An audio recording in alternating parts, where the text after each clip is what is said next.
ओम शांति। आज 5/12/2020 महावाक्य बाबा कहउछंती मधुर संतान माने एबे घर को जीवाकू हेबो सेथिपाई देही अभिमानी हुआ। एकमात्र बाबा को ही मने पकाओ तेबे अंतिम स्मृति अनुसार गति होई जीव। प्रश्न विचित्र बाबा तुम मानकू केउ एक आश्चर्यजनक रहस्य सुनाउछंती। उत्तर बाबा कहउछंती पिला माने एहा अनादि अविनाशी ड्रामा अटे। एथिरे प्रत्येकंकर अभिनय निर्धार्य होई रहिछि। एथिरे जहा सब होउछि ताहा किछि भी नुआ नुहे। बाबा कहउछंती पिला माने एथिरे मोर मध्य किछि बड़पणिया नाही। मु मध्य ड्रामार बंधन रे बंधा होइछि। एही भली आश्चर्यजनक रहस्य सुनाई बाबा जेपरि निजर अभिनयर महत्व को कम कर दउछंती। ओम शांति। पिला माने जानिचंती जे प्रति कल्परे थरे बाबा आमको धनवान स्वास्थ्यवान संपत्तिवान करिया पई पवित्रता सुख शांतिर संपत्ति देवाकू आस्थांती। ब्राह्मण माने आशीर्वाद देई थांती, कहंती आयुष्मान हुआ धनवान हुआ पुत्रवान हुआ। एबे तुम मानकू सेई संपत्ति मिलुची। एथिरे आशीर्वादर कोनोसी कथा नाही। पिला माने एठारे पाठ पढुचंती एवं जानिचंती 5000 वर्ष पूर्वरु मध्य बाबा आसी आम मानकू मनुष्यरु देवता नररु नारायण हेबार शिक्षा देइथिले। जेउ माने एही पाठ पढुचंती से माने जानिचंती जे आमे कोन पढुचु एवं आमको पढ़ाउथिबा शिक्षक किए। किंतु तुम मानक भितरे मध्य एही कथा को पुरुषार्थर क्रम अनुसार जानुचंती। एकथा तो निश्चित कहिबे जे आमे जानिचु वर्तमान राजधानी स्थापन होउछि अथवा दैवी राजधानीर स्थापना होउछि। आदि सनातन देवी देवता धर्मर स्थापना होउछि। आमे प्रथमे शूद्र थिले, पुणी ब्राह्मण हेले, पुणी देवता हेबाकू पड़िबो। एही कथा को दुनिया रे केही भी जानि नाहंती जे आमे एबे शूद्र वर्णर अटु। एबे तुमे पिला माने जानुच जे एहा होउछि एकदम सत्य कथा। बाबा सत्य कथा सुनाई सत्य भूमिर स्थापना करुचंती। सत्य जुगरे मिछ पाप आदि किछि भी रहिबो नाही। कली जुगरे तो अजामिल सदृश पापी आत्मा माने अछंती। वर्तमान तो एहा घोर नरक अटे। एही समय हेउछि ही घोर नरकर समय। मनुष्य एपरी कर्म करुचंती जहा द्वारा जणा पड़ी जाउछि जे एही दुनिया तो बिल्कुल तमो प्रधान होई चलीछि। एथि मध्यरे काम महाशत्रु अटे। सेथि पई केही मुश्किल रे पवित्र शुद्ध रही पारुचंती। आगरु फकीर माने कहूतिले एपरी कलिजुग आसीबो जेउठी 12-13 वर्षर कुमारी माने मध्य संतान जन्म करिवे। वर्तमान सेही समय आसीछि। कुमार कुमारी माने मध्य बिकारी होई जाउचंती। बाबा कहउचंती मु सेते बेले आछि जेते बेले दुनिया बिल्कुल तमो प्रधान होई जाउछि। मोर मध्य ड्रामा रे पार्ट अछि। मु मध्य ड्रामार बंधन रे बंधा होईछि। तुम मानक पई एहा कोनोसी नुआ कथा नुहे। बाबा एपरी बुझाउचंती तुमे माने चक्र लगाइल एबे नाटक पूरा हबाकू जाउछि। वर्तमान बाबा को स्मरण करिले तुमे माने तमो प्रधान रु सत्व प्रधान होई जीव। केते साधारण भावरे बुझाउचंती। बाबा निजर अभिनय को एते महत्व देउ नाहंती। कहउचंती ड्रामा रे मोर एही भली पार्ट रहिछि। एहा कोनोसी नुआ कथा नुहे। प्रत्येक 5000 वर्ष परे मते आसीबाकू पडुछि। मु मध्य ड्रामा रे बंधायमान। तुम पिला मानकू आसी बहुत सहज जोगर यात्रा सिखाउछि। अंतिम मति अनुसार गति समस्तंकर होई थाए। एकथा वर्तमान पई कुहा जाईछि। एहा शेष समय ना सेथि पई बाबा उपाय कहउचंती मते मने पकाइले तुमे सत्व प्रधान होई जिवो। पिला माने मध्य जानुचंती आमे नुआ दुनियार मालिक हेबो। बाबा सबु बेले कहउचंती एहा किछि नुआ कथा नुहे। एहा उपरे एक जीन रो कहानी सुनाई थांती ना। से कहिला मते एपरी एक असरंती काम दियो नचेत मु समस्त को खाई जीवी। तेणु ताकू अनबरत सीढ़ी रे ओह्लाइबा एवं चढ़ीबा को कुहागला। बाबा मध्य कहउचंती एहा चढ़ीबा एवं ओह्लाइबार खेल। पतितरु पावन, पावनरु पतित हेबाकु पड़िबो। एहा कोनोसी कष्टसाध्य नुहे, बहुत सहज। किंतु एठारे केउ प्रकार युद्ध हेउछि ए कथा न बुझिबा कारणरु शास्त्र रे लढेईर कथा लेखि दैछंती। वास्तव रे माया रावण उपरे विजय प्राप्त करिबा बहुत बड़ लढेई अटे। पिला माने देखुछंती आमे बारंबार बाबा को मने पखाउछु, तथापि जोग तुटी जाउछि। माया आत्मा रूपी दीप को लिभाई दउछि। एहा उपरे गुल बकावलीर एक कहानी मध्य रहिछि। पिला माने माया उपरे विजय प्राप्त करचंती। एमिति बहुत संतान अछंती जेहु माने एई मार्ग रे बहुत भल भावरे चालुचंती, पुणी माया आसी दीप लिभाई दउछि। पिला माने मध्य कहउचंती बाबा मायार तूफान तो बहुत आसुछि। अनेक प्रकार तूफान मध्य पिला मानक पाखकु आसे। केबे केबे एपरी जोर रे तूफान आसे जे 8-10 वर्षर पुरुना भल भल संतान माने मध्य भांगी पड़ी थांती। पिला माने जानिचंती एवं वर्णना मध्य करूचंती।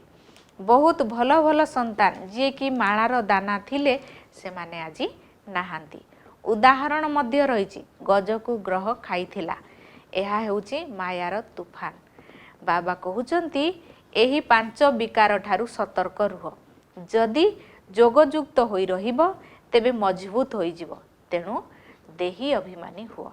एही शिक्षा बाबांको ठारू थरे मात्र मिलुछि। एभली कथा केबे आउ केही भी कहि परिबे नाही जे तुमे माने आत्मा अभिमानी हुआ।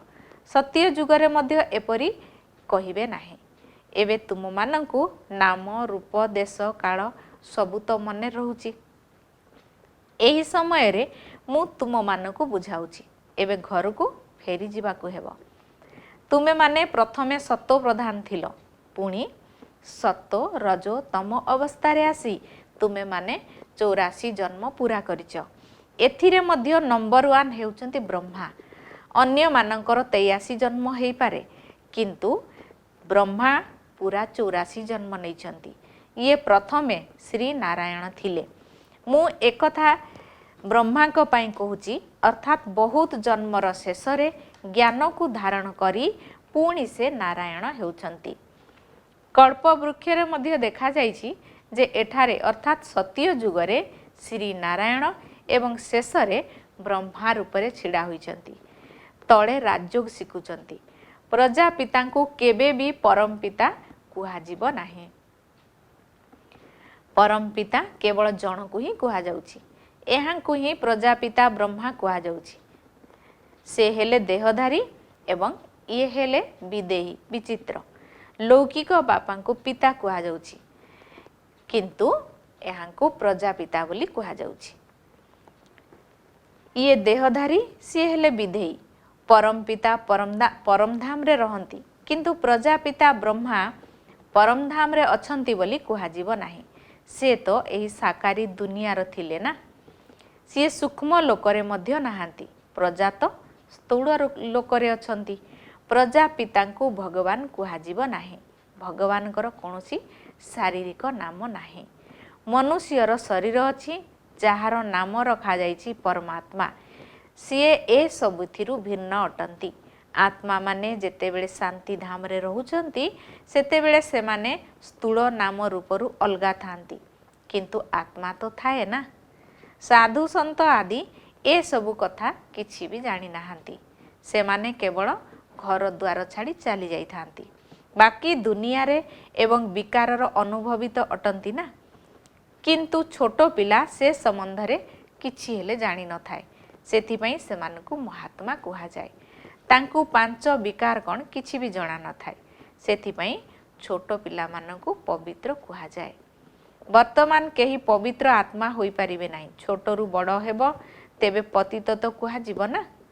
बाबा बुझाउचंती समस्तंकर अलगा अलगा पार्ट एही ड्रामा रे निर्धार्य होई रहिछि। एही चक्र रे केते शरीर धारण करचंती, केते कर्म करचंती, जहा पुणी पुनरावृत्ति हेबो। प्रथमे आत्मा को चिन्हिबा को हेबो। एते छोट आत्मा रे 84 जन्मर अविनाशी पाठ भरी होई रहिछि। एहा ही सबुठारु आश्चर्यजनक कथा। आत्मा मध्य अविनाशी, ड्रामा मध्य अविनाशी एवं एही ड्रामा पूर्व प्रस्तुत। एपरी कुहाजिब नाही जे केबेठारु आरंभ हैला, एहा प्राकृतिक बोली कहउचंती ना। आत्मा किपरी, एही ड्रामा किपरी करा जाइछि, एथिरे केही किछि भी कहि परिबे नाही। जेपरी समुद्र अथवा आकाशर सीमा को मपा जाई परिबो नाही, सेहीपरि एहा मध्य अविनाशी ड्रामा अटे। केते आश्चर्य कथा। जेपरी बाबा विचित्र, सेहीपरि ज्ञान मध्य विचित्र। एकथा केबे कहि परिबे नाही जे एते सबु अभिनेता निज निजर अभिनय करि आछंती। नाटक केबे रचना हैला, एई प्रश्न केही भी उठाई परिबे नाही। अनेक कहउचंती भगवानकर कोन दरकार थिला जे बसी सुख दुखर दुनिया रचना करले। आरे या तो अनादि अटे, अर्थात पूर्व प्रस्तुत अटे। प्रलय आदि किछि हो नाही, एहा पूर्व प्रस्तुत। एपरी कुहा जाई पारिबो नाही जे एहाकु काहींकी रचना करा जाइछि। आत्मार ज्ञान मध्य बाबा तुम मानकु सेतेबेले सुनाउचंती जेतेबेले तुमे माने बुद्धिमान हेउछ। तेणु तुमे दिन को दिन उन्नति करि चलछ। प्रथमे प्रथमे बाबा बहुत कम कथा सुनाउथिले, तथापि आश्चर्यजनक कथा हैला सेतिकिरे मध्य आकर्षण तो थिला ना। ताहा ही आकर्षित करिला। भट्टीरे मध्य आकर्षण थिला। शास्त्र रे देखाइचंती श्रीकृष्ण को कंसपुरी रु बाहर करी नेई गले। एबे तुमे माने जानुछ कंस आदि केही सेठारे नथिले। गीता, भागवत, महाभारत ए सबुर परस्पर सहित संबंध रखुचंती। वास्तव रे एभली किछि भी नुहे। भाबुचंती दशहरा इत्यादि परंपरा रु चली आछि। रावण कौन जिनिस एक कथा मध्य केही भी जानी नाहंती। जेउ देवी देवता माने थिले से माने तळकु खसी खसी एबे पतित होई जाइचंती। अधिक रडी मध्य सेई माने करूचंती जे अधिक पतित होइचंती। सेथि पई ही डाकुचंती हे पतित पावन आस। तेबे बाबा ए सब कथा को बसी बुझाउचंती। सृष्टि चक्रर आदि मध्य अंत को आउ केही जानी नाहंती। एहाकु तुमे माने जानिच, तेणु चक्रवर्ती राजा होई जाउच। त्रिमूर्ति चित्र रे लेखा जाइछि, एहा तुमर जन्म सिद्ध ईश्वरीय जन्म सिद्ध अधिकार। ब्रह्मा द्वारा स्थापना, शंकर द्वारा विनाश एवं विष्णु को द्वारा पालना। विनाश मध्य निश्चित हब। नुआ दुनिया रे बहुत कम संख्यक लोक रहिबे। एबे तो अनेक धर्म अछि, एकमात्र आदि सनातन देवी देवता धर्म ही नाही। पुणी निश्चित भावरे सेई धर्म मध्य रहिबा दरकार। महाभारतर मध्य गीता सहित संबंध अछि। एही चक्र घुरी चलीछि, गोटिए सेकेंड मध्य बंद होई पारिबो नाही। एहा कोनोसी नुआ कथा नुहे। बहुत थर तुमे माने राजत्व करिछ, जहाँकर पेट भरी होई रही थाए, अर्थात जो माने भल भावरे बुझी जाती से माने गंभीर होई जाती। भितरे बुझी पारुछ जे आमे माने केते थर राजत्व नैछु। एसबु तो कालीर कथा। काली देवी देवता थिलु, पुणी चक्र लगाई आज आमे पतित होइछु। पुणी टिकिए हेले फरक पड़ी पारिबो नाही। राजत्वरे किए कम पद पाइबे, किए उच्च पद नेबे, या मध्य पुरुषार्थ उपरे निर्भर करुछि। तुमे माने जानिछ जे प्रथमे प्रथमे आमे मांकड़ ठारू मध्य अधिक खराब थिलु। एबे बाबा आमको मंदिर योग्य करुचंती। उत्तम संतान माने ही हृदयंगम करुचंती जे प्रकृत रे आमे तो किछि कामर नथिलु। एबे आमको मूल्यवान हेबाकू कुहा जाउछि। कल्प कल्प बाबा आमको मूल्यहीनरु मूल्यवान करुचंती। जे माने कल्प पूर्वरु एई सब कथा को बुझी थिले, सेई माने ही एबे मध्य भल भाबरे बुझी पारिबे। तुमे माने जे प्रदर्शनी आदि करुच ता किछि नुआ कथा नुहे। एसबु द्वारा ही तुमे अमरपुरीर स्थापना करुच। भक्ति मार्ग रे देवी मानकर केते मंदिर अछि। एसबु पूजारी पणियार सामग्री अटे, किंतु पूज्य हेबा पई कोनोसी सामग्री नाही। बाबा कहउचंती दिन को दिन तुमको गुह्य गुह्य पॉइंट्स मु बुझाऊची आगरू ढेर पॉइंट्स तुमे तुम ढेर पॉइंट्स तुम पाखरे लिपिबद्ध होई रही ताकू एबे कौन करिवो एपरी पड़ी रहुची वर्तमान बाप दादा नुआ नुआ पॉइंट्स बुझाउचंती आत्मा केते छोट बिंदु सेथिरे सबु पार्ट भरी होई रही एही पॉइंट्स पूर्व खातारे नथिबो पुणी पुराना पॉइंट्स को तुमे कौन करिवो अंतिम समय रे रिजल्ट ही काम रे आसीबो बाबा कहउचंती कल्प पूर्वरु मध्य तुम मानकु एही भली सुनाई थिली तेबे संतान माने क्रमानुसारे पाठ पढुचंती कोनोसी कोनोसी विषय रे तळ ऊपर मध्य होउची व्यापार रे मध्य ग्रहचारी बसी थाए अर्थात खराब समय आस्थाए एथिरे हार्ट फेल हेबार कोनोसी कथा नाही पुणी सजाग होई पुरुषार्थ करिया को पड़ी थाए मनुष्य देवाड़िया होउचंती पुणी धंदा आदि करी बहुत धनवान होई जाउचंती एठारे मध्य केही विकार ग्रस्त होई जाउचंती पुणी बाबा कहउचंती भल भावरे पुरुषार्थ करी उच्च पद पाओ तेणु पुणी थरे ऊपर को उठिबा आरंभ करिबा उचित बाबा कहउचंती तळकू खसी जाइछ पुणी ऊपर को चढ़िबा को चेष्टा कर एपरी बहुत अछंती तळकू खसी गले मध्य पुणी चढ़िबा को चेष्टा करचंती बाबा मना करिवे नाही बाबा जानिचंती एपरी मध्य बहुत आसीबे बाबा कहिबे पुरुषार्थ कर तथापि किछि ना किछि सहयोगी तो होई जिवे ना बाबा ड्रामार प्लान अनुसार ही कहिबे बाबा कहिबे अच्छा पिला माने एबे मन तृप्त होई गला विकार रे बहुत उबुडुबु हेलो एबे पुनर्बार पुरुषार्थ कर बेहदर बाबा तो एईपरी कहिबे ना बाबांक सहित मिसिबा पई केते आछंती बाबा ब्रह्मा बाबांकु कहउचंती बेहदर बाबांकर कथा मानिब नाही पवित्र हेब नाही बाबा निजको आत्मा भाबी आत्मा को कहउचंती तेणु तीर निश्चित लागिबो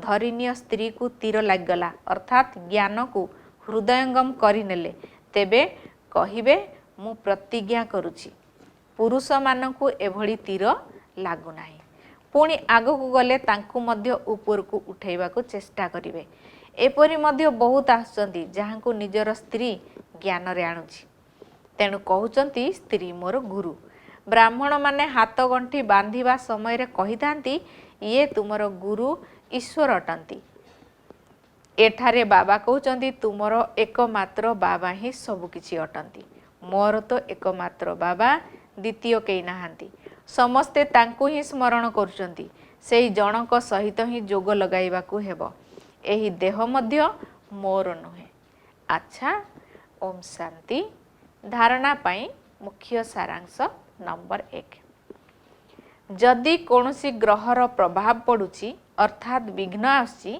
तेबे हतोत्साह होई बसी जिबार नाही पुनर्बार पुरुषार्थ करी बाबांक स्मृति रे रही उच्च पद पाइबा को हेबो नंबर 2 निजर स्थिति को जोग बल द्वारा एपरी मजबूत करबा को हेबो जहा द्वारा मायार कोनोसी तूफान आक्रमण करि परिबो नाही विकार को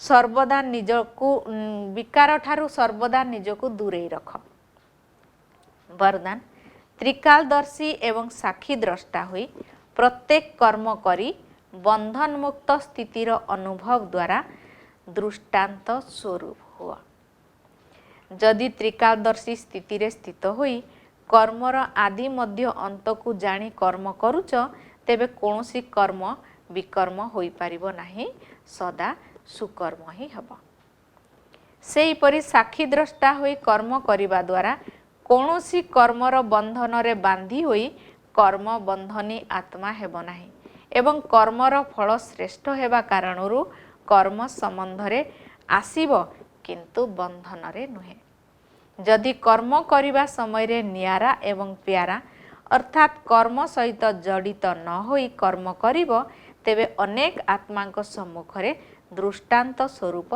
अर्थात उदाहरण मूरत होई जीवो स्लोगान जेउ माने मनरे संतुष्ट सेई माने ही डबल लाइट स्थिति रे रहुथिबा आत्मा अच्छा ओम शांति।